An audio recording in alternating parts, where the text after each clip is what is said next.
인생을 살아가면서 보람과 성취, 이 두 마리 토끼를 잡고 잘 살아가려면 무엇보다도 직업의 선택이 중요하다, 그렇게 여겨집니다. 우리가 직업을 선택할 때 꼭 물어야 하는 것이 있습니다. 그냥 막연하게 돈을 잘 번다니까 라고 생각하면 내 직업이, 그리고 내 직업을 통해서 행복할 수가 없습니다. 나는 왜 이 일을 하려고 하는가? 그 왜라고 하는 것에 대해서 의미를 물어봐야 합니다. 나는 이 일을 통해서 무엇을 이루고 싶은가? 자기가 이루어내고자 하는 성취에 대한 목표가 있어야 된다는 것이죠. 그리고 내가 잘하는 것과 못하는 것은 무엇인가? 그래서 내가 잘할 수 있는 쪽으로 내 직업을 선택을 해야 됩니다.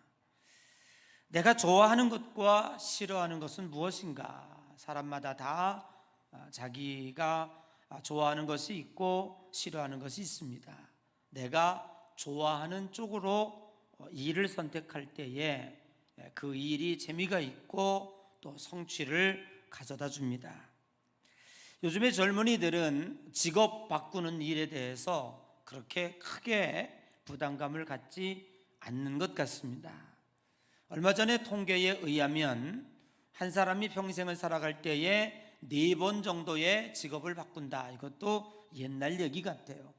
요즘에는 자기가 다니고 있는 직장, 그리고 자신이 해야 하는 직업, 이런 것들이 너무 자주 바꾸는, 또 바꿀 수 있는 그런 환경이 되어지지 않았나 하는 생각을 갖게 됩니다.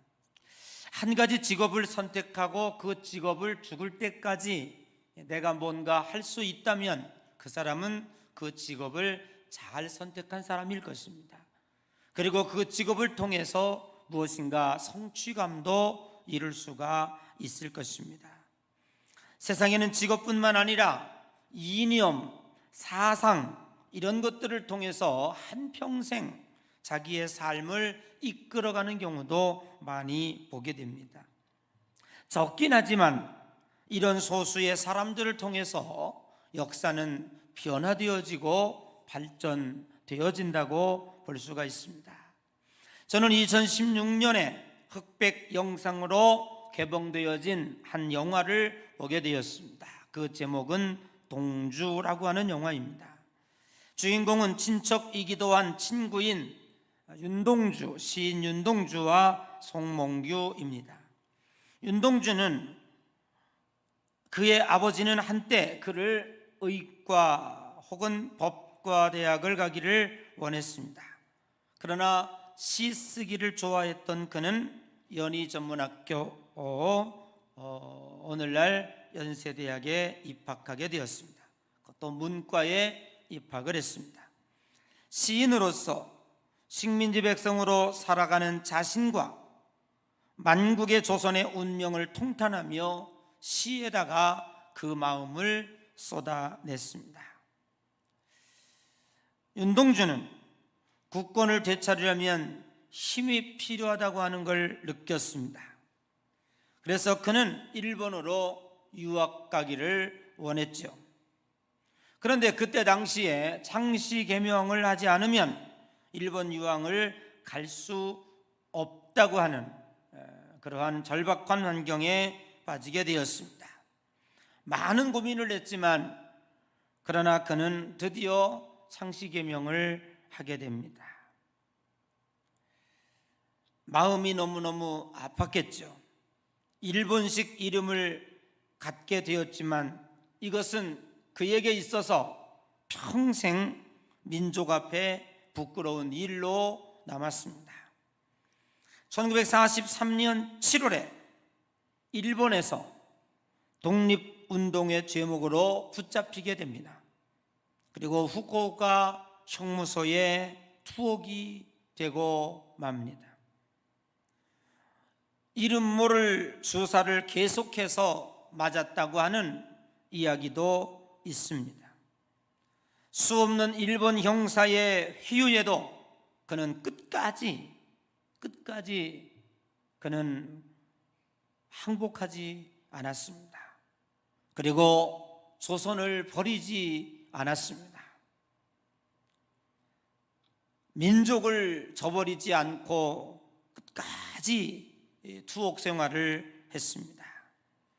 끝내는 해방 6개월을 앞두고 1945년 2월 16일에 그는 후쿠오카 감옥에서 한 점의 이슬로 사라졌습니다. 그가 남긴 유명한 시가 있습니다. 여러분은 지금도 이 시를 잘 외우고 있는 시입니다. 죽는 날까지 하늘을 우러러 한 점 부끄러움 없기를, 잎새에 이는 바람에도 나는 괴로워했다. 별을 노래하는 마음으로 모든 죽어가는 것을 사랑해야지. 그리고 나한테 주어진 길을 걸어가야겠다. 오늘 밤에도 별이 바람에 스치운다. 그의 마음을 이 시 하나에 다 드러내고 있는 것 같습니다. 얼마나 민족에 대한 사랑의 간절함이 있었으면 일본 유학을 위하여 창씨 개명을 한 것이 얼마나 민족에 부끄러운 일이었으면 그는 한 생명을 민족을 위하여 총모소에서 이슬처럼 버리면서도 절대로 마음의 변심을 갖지 아니하고 자기 일생을 민족에게 바쳤습니다. 우리는 지난주에 이어 아브라함에 대하여 은혜를 나누고 있습니다. 오늘 12장 1절에서 3절에 보면 내가 너를 큰 민족을 이루고 내 이름을 창대케 하고 내가 너를 복이 되게 하겠다, 복의 근원이 되게 하겠다, 하나님이 축복하셨습니다. 하나님을 잘 알지도 못하는 상황이었습니다. 그런데 어느 날 하나님이 나타나서 너 갈대아 우르를 떠나라, 내가 너를 큰 민족을 이루게 하고 그리고 내가 너를 창대케 하고 내가 너를 복의 근원이 되게 하겠다. 여러분, 성경에 이렇게 흐르고 있는 맥락을 보면 아브라함이 하나님의 명령을 받고 그냥 곧바로 짐을 싸가지고 떠난 것 같지만 사실은 그렇지 않습니다. 그냥 하나님이 밤에 아브라함에게 임재하신 거예요. 그러니까 뭐라고 막 중얼거렸겠죠, 아브라함이. 그러니까 그의 아버지 데라가 이 이스라엘 문화는 한 텐트 속에서 온 가족이 다 사는 거예요. 근데 밤중에 아들이, 여러분 신접했다는 거 아세요? 신을 접했다, 신이 온 거예요. 막 밤중에 뭔가 중얼중얼대고 막 그냥 하나님의 이렇게 이야기하는 거예요. 근데 아브라함은 또렷이 듣고 있는 거예요, 하나님의 말씀을. 그런데도 사실은 아브라함은 결단을 내리지 못합니다. 그런데 여러분 보세요, 아버지는 알아요. 옛날에도 그랬지만 요즘에 무당이 되는 딸이 무당되는 경우 많지 않습니까, 여러분? 그죠? 신접했는데 어느 부모가 내 사랑하는 딸을 무당 만들고 싶겠어요? 그런데 그 두려움이 있는 거예요. 그 신에 따르지 않으면 내 딸이 죽을 것 같다는 생각을 갖는 거예요. 그러니까 부모가 원하지 않아도 그 길을 가게 하는 거죠. 그게 우리는 많이 시골에서도 많이 봤어요. 처녀 무당들 되는 거 이렇게 보면 참 안타깝습니다. 안 그래도 되는데 오늘 이 갈대아 우르라고 하는 오늘날로 말하면 이제 바벨론 지역인데요, 우상들을 많이 섬기는 지역이었어요. 그리고 이 아브라함의 아버지는 우상을 만들어 파는 직업을 가지고 있었던 거예요. 그러니까 누구보다도 이 데라는 종교의식이 강했던 사람이에요. 신이 있다, 신과 늘 그것 때문에 먹고 사는 사람이었어요. 근데 아들이 갑자기 뭔가 그냥 신에게 신접해가지고 그냥 막 땀을 뻘뻘 흘리면서 막 뭔가 중얼대기도 하고 막 하나님과 대화하는 거예요. 그걸 간단하게 지금 창세기 12장 1절에 쓴 거예요. 그걸 누가 지켜봤어요? 이 늙은 아버지가 지켜본 거예요. 근데 그 대화해가 다 들었잖아요. 신과 대화하는 거를 들은 거예요. 그러니까 아브라함은 그래도 이 고향을 떠날 수가 없었던 거예요. 옛날에는 고향을 떠나면 죽는 거예요. 부족사회, 시족사회였기 때문에 누구도 자기를 보호할 수가 없어요. 그리고 농경문화였는데 어딜 떠나서 뭔 직업을 가지고 어디 삽니까? 할 수가 없는 상황이에요. 그 가족을 데리고 떠날 수가 없어요. 그때 누가 결단합니까? 아버지가 결단하는 거예요. 가자. 어젯밤인지 그젯밤인지 며칠이 지났는지는 성경에 말할 수가 없어요. 너에게 밤중에 나타나는 너의 신의 말을 따라라. 그것이 너 그렇지 않으면 안 된다. 그거를 아버지가 결단한 거예요. 가자. 그리고 떠난 거예요. 아들을 데리고 간 거예요. 그냥 무작정 그 삶의 터전을 버리고 갔어요. 그리고 어딜 간 거예요? 그냥 따라갔는데 하란이라고 하는 그 바벨론 윗지역에 하란이라고 하는 지역에 갔는데 그때 마침 거기서 아버지가 돌아가십니다. 평생 자기의 정신적 지주요, 자기 삶의 주주요, 자기를 지금까지 키워왔던 그 아버지가 하란에서 운명하시는 거예요. 자기 힘으로 나온 것도 아니에요. 그때 아브라함은 무슨 갈등을 했겠어요? 돌아가자. 아버지가 가자고 해서 나왔지 내 힘으로 나온 거 아니다. 여기서 아버지가 돌아가셨는데 거기서 장사 지내고 다시 고향으로 조금만 내려가면 그냥 고향이 있는 거예요. 가자. 다시 컴백할 수도 있어도 갈까? 아니면 정말로 하나님께서 내가 너로 큰 민족을 이루고 내 이름을 창대케 하고 너를 복의 근원 되게 하겠다, 하나님 따라갈까? 이 갈등이 있었던 거예요. 여러분 생각을 지금 한번 설교를 들으면서 하시면은요, 이거 심각한 얘기입니다. 굉장히 심각한 거예요. 자, 은동주가 그 감옥에서 형사들이 회유를 받고 너 사인 한 번만 하면, 여기다 도장 한 번만 찍으면 너 일본에서 한번 유학하게 하고 너 시인으로서 앞으로 네 길이 확 열리게 되고 얼마든지 하게 하겠다. 해라. 도장 하나만 찍어라. 네 민족이 아니라 너 앞으로 해방운동, 독립운동하지 않겠다, 그런 시 쓰지 않겠다, 도장 하나만 찍어라. 할 수가 없는 거예요. 거기에서의 인간적인 갈등이 얼마나 심각했습니까? 여러분, 앞으로 우리들에게도 이와 같은 현상들이 오지 않으리라 누가 말하겠습니까? 제가 아까 기도했지만 오늘 여러분들이 예배를 드리고 또다시 언제 그 자리에 여러분들이 앉아 있을지는 아무도 예약을 할 수가 없어요. 지금 1300명의 확진자가 있고 델타 변이, 델타 플러스 변이, 수없는 바이러스가 지금 약보다 백신보다도 월등히 변화되고 있어요. 이 자리에 또 언제 와서 앉아있을지 모르는 이런 갈등 가운데서 우리가 지금 있다고 하는 사실이죠.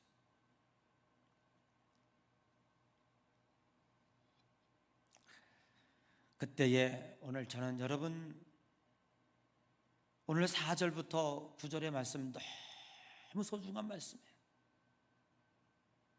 이러한 갈등 가운데 살 길이 막막하고 아버지는 돌아가셨고 아픈 캄캄하고 무얼 어디로 가란 말이야 우리를.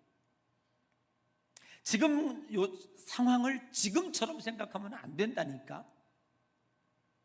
이때는 아주 원시 시대예요. 네. 돌아가면 편안한 길이 열리는데 하나님이 나타나셔서 하신 거기를 어떻게 따라가겠죠? 근데 오늘 여러분 보세요. 4절 말씀 다시 한번 좀 읽어봅시다. 이해라는 말, 이해. 다 같이 시작.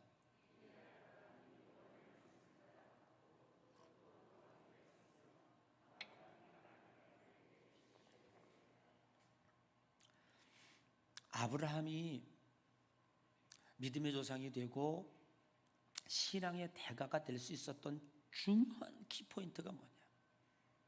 아브라함은 삶의 편안함이나 자기가 원하는 그 길이나 인간의 명예나 이런 것이 눈에 보인다고 할지라도 그 길을 따르지 않았어요. 아브라함이 이러한 갈등 가운데 중요한 건 뭐냐면 하나님의 말씀을 따라갔다는 사실이에요.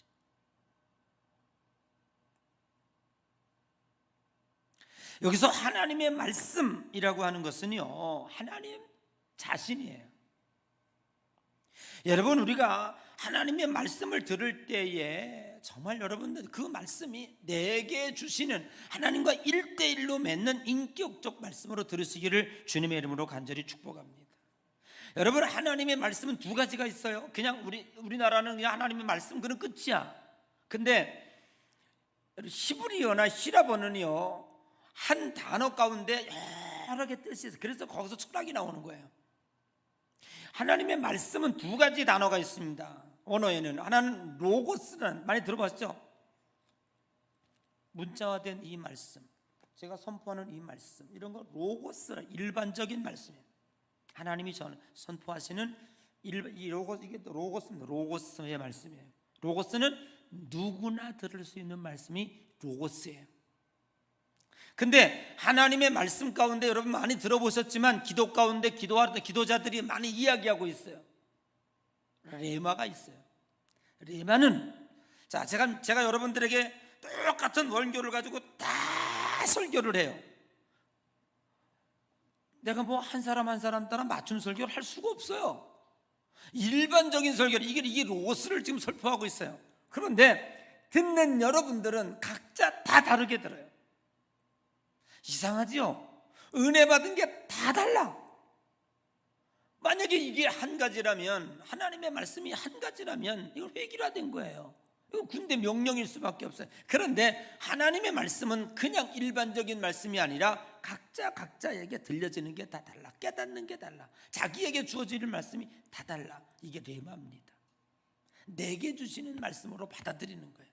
아, 이거 내 거구나. 하나님이 오늘 이래서 나를 부르셨구나. 이 말씀을 주시기 위해서 이 우중에 딴 데 갈 약속도 못하게 하시고 이곳으로 나를 강력히 이끌어 주셨구나. 그 말씀이 딱 가슴에 꽂히는 거예요. 그 말씀을 붙잡는 거예요.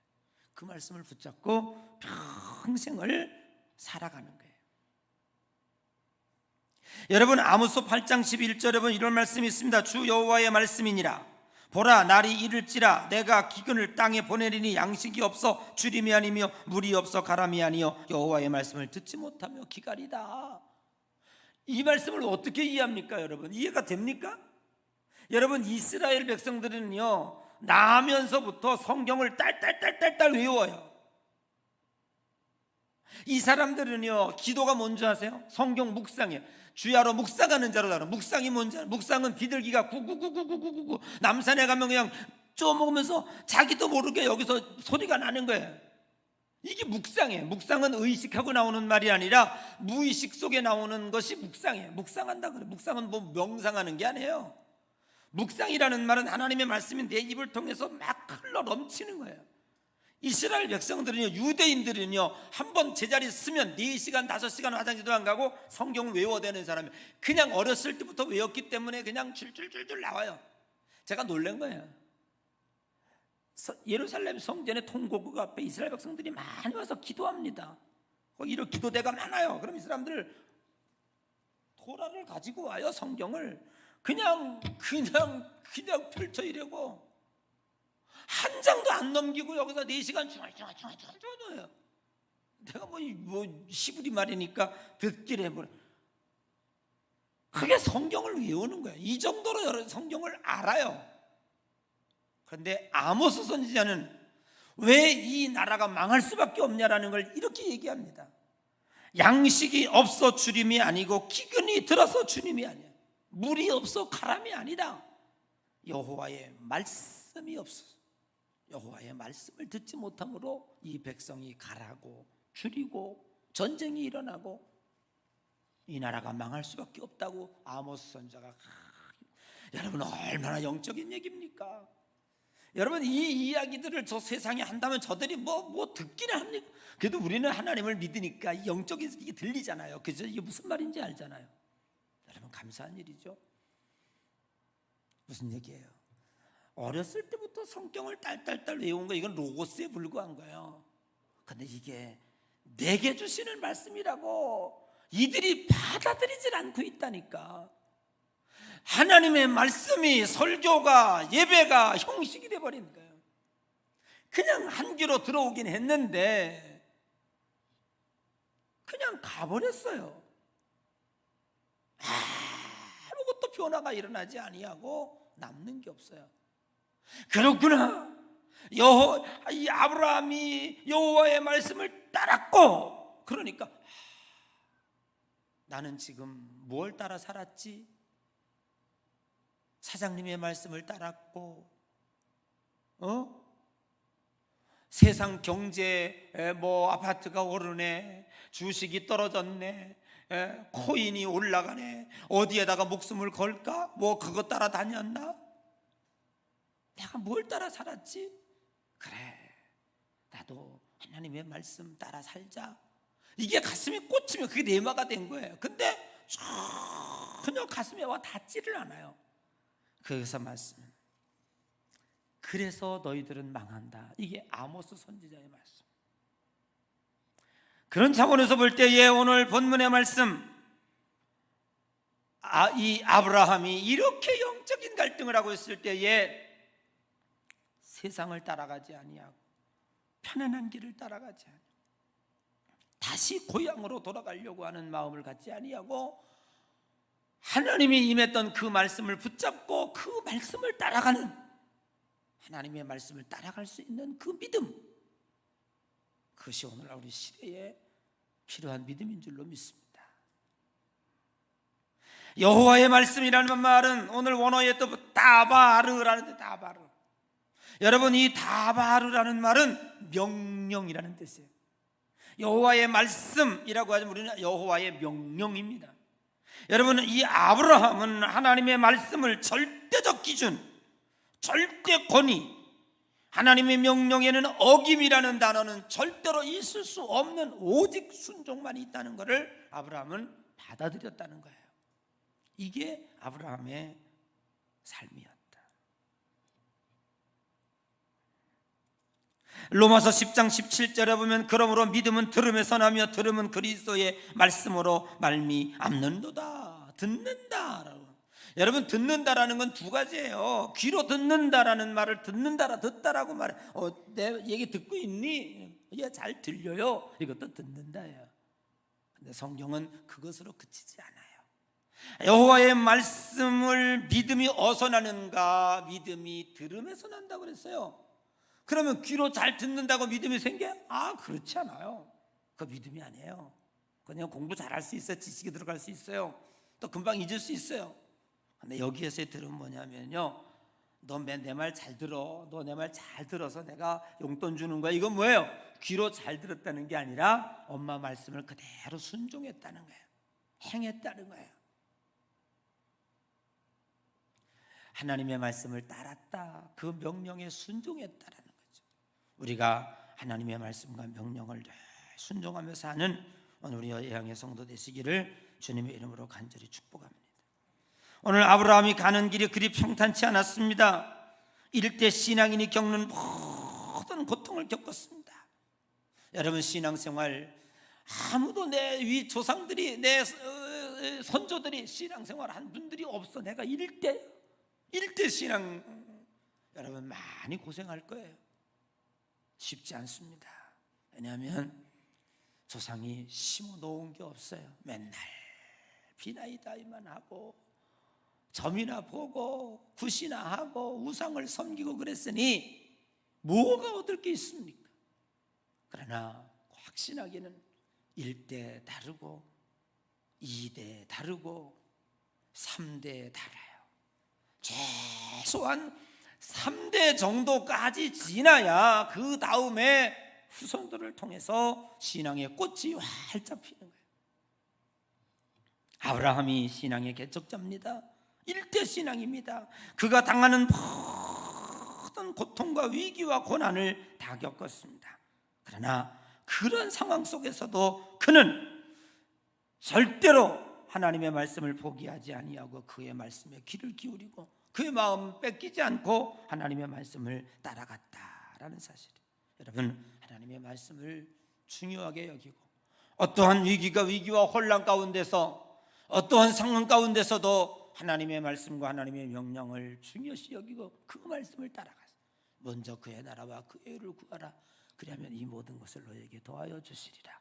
아마 코로나 위기 가운데 우리에게 겪는 많은 매 순간 매 위기 때마다 죽으면 죽으리라.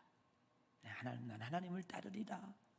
이게 아브라함 되게 했다는 거예요. 그 다음에 두 번째는 또 하나가 있습니다. 아브라함은 이게 지금 하란에서 겪는 거예요.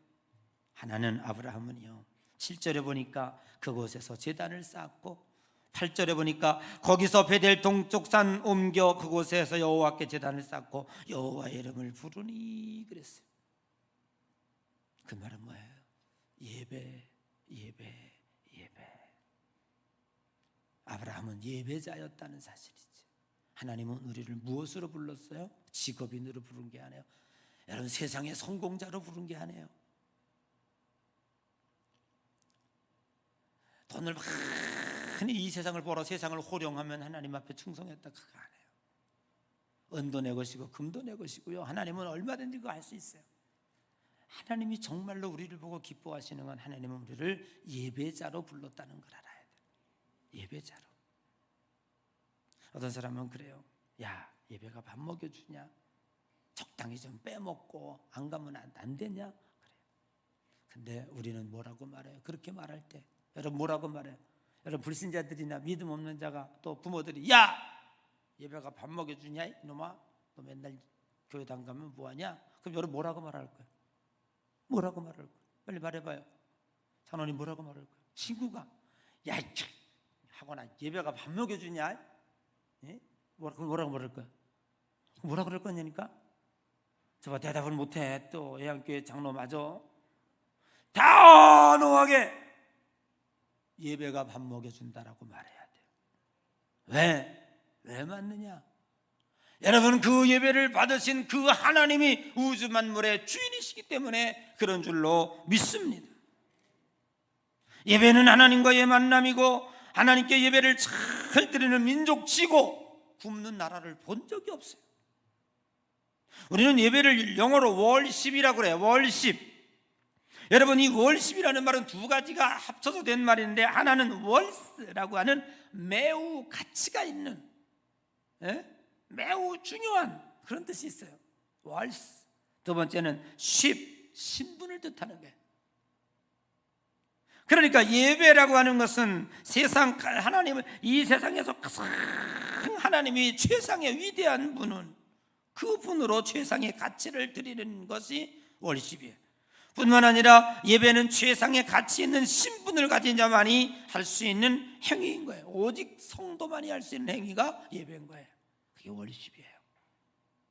우리는 가장 가치 있는 신분을, 하나님이 성도라는 신분을 우리에게 주신 줄로 믿습니다.